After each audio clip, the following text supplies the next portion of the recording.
আজ সকালবেলা উঠতে উঠতে আমার 7টা বেজে গেল। তো মর্নিং ডিউটি ছিল, আমি কালকে রাত্রে দেখিও নি। গুড মর্নিং বন্ধুরা, কেমন আছো তোমরা? অবশ্যই ভালো আছো। তাই আমি ব্রাশ করে ওদিকে ফ্রেশ হতে চলে গেলাম। ফ্রেশ হয়ে আবার ডিউটির জন্য রেডি হতে হবে। তাই আমি তো ডিউটির জন্য রেডি হচ্ছিলাম। তোমরা কে কি করছো অবশ্যই আমাকে কমেন্ট করে জানাবে। আমি একটু সিম্পল থাকতেই ভালোবাসি, এত বেশি সাজতেও ভালোবাসি না।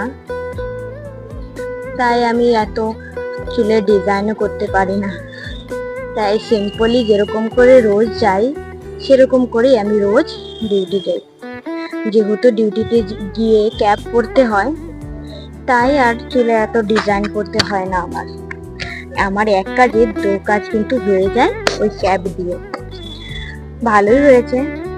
তারপরে দেখো, আর আমার টিপ না পড়লে কিন্তু একদম ভালো লাগে না, মুখটা কেমন যেন লাগে। আমার মুখটা একটু বড় তো তাই।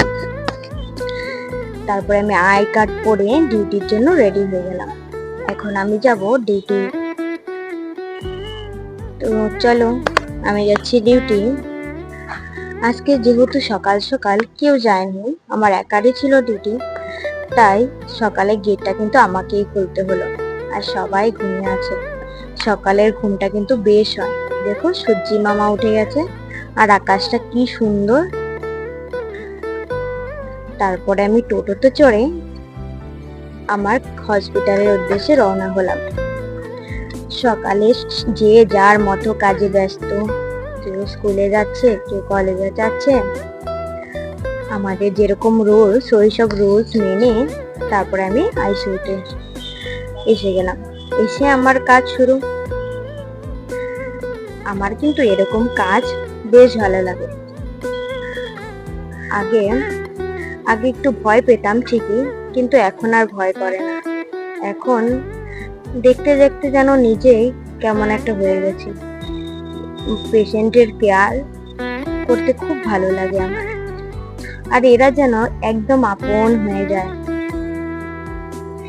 আমাদের ভরসাতেই তো থাকে, বলো কি করে আপন না হলে চলবে। আমারও বেশ ভালো লাগে দাদিদের গল্প শোনা। হসপিটালে কিন্তু খুব সুন্দর সুন্দর দাদি আসে, দাদা আসে, ওরা খুব গল্প করে। যদি তুমি ওদের সাথে একটু ভালো বন্ধুত্ব করে নাও না, তাহলে দেখবে ওরা আরো সুন্দর তোমার সাথে কথা বলতে যাবে।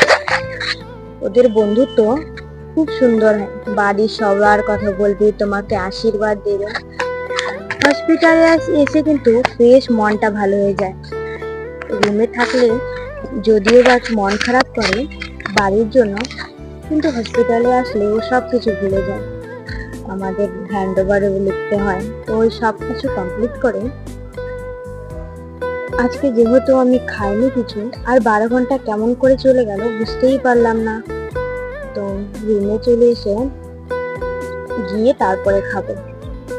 রুমে চলে আসছিলাম, নিচে অনেক সুন্দর পেয়ারা হয়েছিল। তো কাকু বললো যাও নিয়ে যাও পেয়ারা। তো আমি হাতে করেই নিয়ে আসলাম। আর একটু গরমও ছিল, তাই চিপচিপা লাগছিল বলে ভাবলাম আগে ফ্রেশ হয়ে নি। তো চান করে এসে ফ্রেশ হয়ে গেলাম।